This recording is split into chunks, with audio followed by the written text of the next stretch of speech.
મિત્રો, ધી આદર્શ હાઈસ્કૂલ વિરાટનગર આપ સૌનું હાર્દિક સ્વાગત કરે છે. ધોરણ 11 વિષય ગુજરાતી, એમાં બીજો પાઠ જે આપણે આગળના વિડીયોમાં પેજ નંબર 4 સુધી જોયો હતો, આજે પેજ નંબર 5માં આગળ જોઈશું. અલી પોતાની જગ્યાએથી ખસ્યો નહીં. પોલીસ કમિશનર કારકુનને બૂમ પાડીને એક થનગનાટ કરતા જુવાને પોલીસ કમિશનરના કાગળ લેવા હાથ આગળ ધર્યો. સુપ્રિન્ટેન્ડન્ટ બીજા એક પટાવાળો આગળ આવ્યો અને આમ ને આમ એ સહસ્ત્રનામાવલી વિષ્ણુ ભક્તની જેમ કારકુન હંમેશા પઢી જતો. અંતે સૌ ચાલ્યા ગયા. અલી ઉઠ્યો. પોસ્ટમાસ્ટરમાં ચમત્કાર હોય તેમ તેને પ્રણામ કરી ચાલ્યો ગયો. અરે સૈકાઓ પહેલાંનો ગામડિયો, આ માણસ ગાંડો છે? પોસ્ટમાસ્તરે પૂછ્યું. હા, કોણ? અલી ના, હા સાહેબ, 5 વર્ષ થયા. ગમે તેવી ઋતુ હોય છતાં કાગળ લેવા આવે છે. એનો કાગળ ભાગ્યે જ હોય છે, કારકુને જવાબ આપ્યો. કોણ નવરું બેઠું છે? હંમેશને કાગળ ક્યાંથી હોય? અરે સાહેબ, પણ એનું મગજ જ ચસકી ગયું છે. તે પહેલાં બહુ પાપ કરતો, એમાં કોઈ થાનકમાં દોષ કર્યો. ભાઈ, ક્યાં ભોગવવા છે? પોસ્ટમાસ્ટરે ટેકો આપ્યો. એટલે કે આ જન્મનું આપણે આ જન્મમાં જ ભોગવવાનો વારો આવે છે. ગાંડા બહુ વિચિત્ર હોય છે. હા, અમદાવાદમાં મેં એક વખત એક ગાંડો જોયો હતો.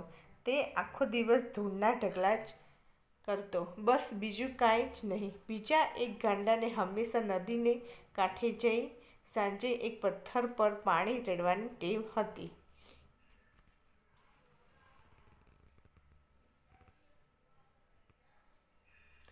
અને એક ગાંડાને એવી ટેવ હતી કે આખો દિવસ આગળ ને પાછળ ચાલ્યા જ કરે. બીજો એક કવિતા ગાયા કરતો. એક જણ પોતાને ગાલે લપાટો જ માર્યા કરતો ને પછી કોઈક મારે છે એમ માનીને રોયા કરતો. આજે પોસ્ટ ઓફિસમાં ગાંડાનું પુરાણ નીકળ્યું હતું. હંમેશા આવું એકાદ પ્રકરણ છેડીને એના પર 2-4 મિનિટ વાત કરી આરામ લેવાની ટેવ લગભગ બધા જ નોકરવર્ગમાં દારૂની ટેવની જેમ પેસી ગઈ છે. પોસ્ટમાસ્ટર છેવટે ઉઠ્યા અને જતાં જતાં કહ્યું, માળું, ગાંડાની પણ દુનિયા લાગે છે. ગાંડા આપણને ગાંડા માનતા હશે અને ગાંડાની સૃષ્ટિ કવિની સૃષ્ટિ જેવી હશે. છેલ્લા શબ્દ બોલતા પોસ્ટમાસ્ટર હસીને ચાલ્યા ગયા. એક કારકુન વખત મળે જરા ગાંડા-ગેલા જોડી કાઢતો ને એને સૌ ખીજવતા. પોસ્ટમાસ્ટરે છેલ્લું વાક્ય એટલા જ માટે હસતા હસતા એના તરફ કરીને કહ્યું, પોસ્ટ ઓફિસ હતી તેવી શાંત બની રહી. એક દિવસ અલી 2-3 દિવસ સુધી આવ્યો નહીં. પોસ્ટ ઓફિસમાં અલીનું મન સમજી જાય એવી સહાનુભૂતિ કે વિશાળ દ્રષ્ટિ કોઈનામાં ન હતી. પણ એ કેમ ન આવ્યો એવી કૌતુક બુદ્ધિ સૌને થઈ. પછી અલી આવ્યો, પણ તે દિવસે એ હાંફતો હતો ને એના ચહેરા પર જીવન સંધ્યાના સ્પષ્ટ ચિહ્ન હતા. આજે તો અલીએ અધીરા બનીને પોસ્ટમાસ્ટરને પૂછ્યું, માસ્ટર સાહેબ, મારી મરિયમનો કાગળ છે? પોસ્ટમાસ્ટર તે દિવસે ગામ જવાની ઉતાવળમાં હતા. તે તેમનું મગજ સવાલ ઝીલી શકે એટલું શાંત ન હતું. ભાઈ, તમે કેવા છો? મારું નામ અલી. અલીનો અશબ્દ જવાબ મળ્યો. હા, પણ અહીં કાંઈ તમારી મરિયમનું નામ નોંધી રાખ્યું છે? નોંધી રાખો ને ભાઈ, વખત છે ને કાગળ આવે ને હું ન હોઉં તો તમને ખપ આવે. પોણી જિંદગી શિકારમાં ગાળી હોય તેને શી ખબર કે મરિયમનું નામ એના પિતા સિવાય બીજાને મન 2 પૈસા જેટલી કિંમતનું છે. પોસ્ટમાસ્ટર તપી ગયા. ગાંડો છે કે શું? જા, તારો કાગળ આવશે તો કોઈ ખાઈ નહીં જાય. પોસ્ટમાસ્ટર ઉતાવળમાં ચાલ્યા ગયા અને અલી ધીમે પગલે બહાર નીકળ્યો. નીકળતા એક વખત ફરીને પોસ્ટ ઓફિસ તરફ જોઈ લીધું. આજે એની આંખમાં અનાથના આંસુની છાલક હતી. અશ્રદ્ધા ન હતી, પણ ધૈર્યનો અંત આવ્યો હતો. અરે, હવે મરિયમનો કાગળ ક્યાંથી પહોંચશે? એક કારકુન એની પાછળ આવતો લાગ્યો. અલી તેના તરફ ફર્યો. ભાઈ, કારકુન ચમક્યો, પણ તે સારો હતો. કેમ? જુઓ, આ મારી પાસે છે, એમ કહી પોતાની એક જૂની પતરાની દાબડી હતી, તેમાં અલીને 5 ગીની કાઢી. જોઈ કારકુન ભડક્યો. ભડકશો નહીં, તમારે આ ઉપયોગી ચીજ છે, મારે હવે તેનો ઉપયોગ નથી. પણ એક કામ કરશો? શું? આ ઉપર શું દેખાય છે? અલીને શૂન્ય આકાશ સામે આંગળી ચીંધી. આકાશ ઉપર અલ્લાહ છે, તેની સાક્ષીમાં તમને પૈસા આપું છું. તમારે મારી મરિયમનો કાગળ આવે તો પહોંચાડવો. કારકુન આશ્ચર્યમાં સ્થિર ઊભો. ક્યાંથી ક્યાં પહોંચાડવો? મારી કબર ઉપર. હે? સાચું કહું છું, આજ હવે છેલ્લો દિવસ છે. અરે રે, છેલ્લો? મરિયમ ન મળી, કાગળે ન મળ્યો. અલીની આંખમાં ઘેન હતું. કારકુન ધીમે ધીમે તેનાથી છૂટો પડી ચાલ્યો ગયો. તેના ખિસ્સામાં 3 તોલા સોનું પડ્યું હતું. પછી અલી કોઈ દિવસ દેખાયો નહીં, અને એની ખબર કાઢવાની ચિંતા તો કોઈને હતી જ નહીં. એક દિવસ પોસ્ટમાસ્ટર જરાક અફસોસમાં હતા. એમની દીકરી દૂર દેશાવરમાં માંદી હતી, અને એના સમાચારની રાહ જોતા તે શોકમાં બેઠા હતા.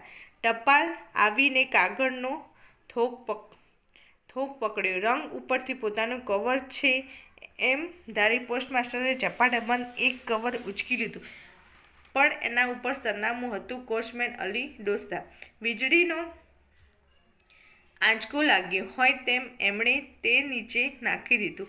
દિલગીરી અને ચિંતાથી થોડી ક્ષણમાં એમનો અધિકારીનો કડક સ્વભાવ જતો રહી માનવ સ્વભાવ બહાર આવ્યો હતો. એમણે એકદમ સાંભળ્યું કે આ પેલા ડોસાનું કવર, અને કદાચ એની દીકરી મરિયમનું. લક્ષ્મીદાસ! એમણે એકદમ બૂમ પાડી. લક્ષ્મીદાસ તે જ માણસ હતો કે જેને અલીને છેલ્લી ઘડીએ પૈસા આપ્યા હતા. કેમ સાહેબ, આ તમારા કોચમેન અલી ડોસા? આજે હવે ક્યાં છે એ તપાસ કરશું. તે દિવસે પોસ્ટમાસ્ટરના સમાચાર ન આવે. આખી રાત્રે શંકામાં વિતાવી. બીજે દિવસે સવારે 3 વાગ્યામાં તે ઓફિસમાં બેઠા હતા. 4 વાગ્યે તે અલી ડોસા આવે કે હું પોતે જ તેને કવર આપું, એવી આજ તેમની ઈચ્છા હતી. વૃદ્ધ ડોસાની સ્થિતિ પોસ્ટમાસ્ટર હવે સમજી ગયા હતા. આજ આખી રાત તેમણે સવારે આવનાર કાગળના ધ્યાનમાં ગાળી હતી. 5 વર્ષ સુધી આવી અખંડ રાત્રિઓ ગાળનાર તરફ એમનું હૃદય આજે પહેલ-વહેલું લાગણીથી ઉછળી રહ્યું હતું. બરાબર 5 વાગ્યે બારણા પર ટકોરો પડ્યો. પોસ્ટમેન હજી આવ્યા ન હતા, પણ આ ટકોરો અલીનો હતો એમ લાગ્યું. પોસ્ટમાસ્ટર ઉઠ્યા. પિતાનું હૃદય પિતાના હૃદયને પીછાને તેમ આજે એ દોડ્યા. બારણું ખોલ્યું. આવો અલીભાઈ, આ તમારો કાગળ. બારણામાં એક વૃદ્ધ દીન ડોસો લાકડીના ટેકાથી નમી ગયેલો ઊભો હતો. છેલ્લા આંસુની ધાર હજી તેના ગાલ પર તાજી હતી, ને ચહેરાની કરચલીમાં કરડાઈના રંગ પર ભલમનસાઈની પીંછી ફરેલી હતી. તેણે પોસ્ટમાસ્ટર સામે જોઈને પોસ્ટમાસ્ટર જરાક ભડક્યા. ડોસાની આંખમાં મનુષ્યનું તેજ ન હતું. કોણ સાહેબ? અલી ડોસા. લક્ષ્મીદાસ એક બાજુ સરીને બોલતો બારણા પાસે આવ્યો, પણ પોસ્ટમાસ્ટરે તે તરફ હવે લક્ષ ન આપતા બારણા તરફ જ જોયા કર્યું, પણ ત્યાં કોઈ ન લાગ્યું. પોસ્ટમાસ્ટરની આંખ ફાટી ગઈ. બારણામાં હવે કોઈ જ હતું નહીં. એ શું? તે લક્ષ્મીદાસ તરફ ફર્યા. એના સવાલનો જવાબ આવ્યો. હા, અલી ડોસા. કોણ? તમે છો? ના જી, અલી ડોસો તો મરી ગયેલ છે, પણ તેનો કાગળ લાવો મારી પાસે. હે? કેદી? લક્ષ્મીદાસ. જી, એને તો 3 મહિના થઈ ગયા. સામેથી એક પોસ્ટમેન આવતો હતો. તેણે બીજો અડધો જવાબ વાળ્યો હતો. પોસ્ટમાસ્ટર મૂઢ બની ગયા. હજી મરિયમનો કાગળ ત્યાં બારણામાં પડ્યો હતો. અલીની મૂર્તિ એની નજર સમક્ષ તરી રહી. લક્ષ્મીદાસે અલી છેલ્લે કેમ મળ્યો હતો તે પણ કહ્યું. પોસ્ટમાસ્ટરના કાનમાં પેલો ટકોરો ને નજર સમક્ષ અલીની મૂર્તિ બંને ખડા થયા. એમનું મન ભ્રમમાં પડ્યું. મેં અલીને જોયો ને માત્ર શંકા હતી કે એ લક્ષ્મીદાસ હતો. પાછી રોજ નિશે ચાલી. પોલીસ કમિશનર, સુપ્રિન્ટેન્ડન્ટ, લાઇબ્રેરિયન, કારકુન ઝપાટાબંધ કાગળ ફેંકે જતો હતો. પણ દરેક કાગળમાં ધડકતું હૃદય હોય તેમ પોસ્ટમાસ્ટર આજે એકી નજરે એ તરફ જોઈ રહ્યો.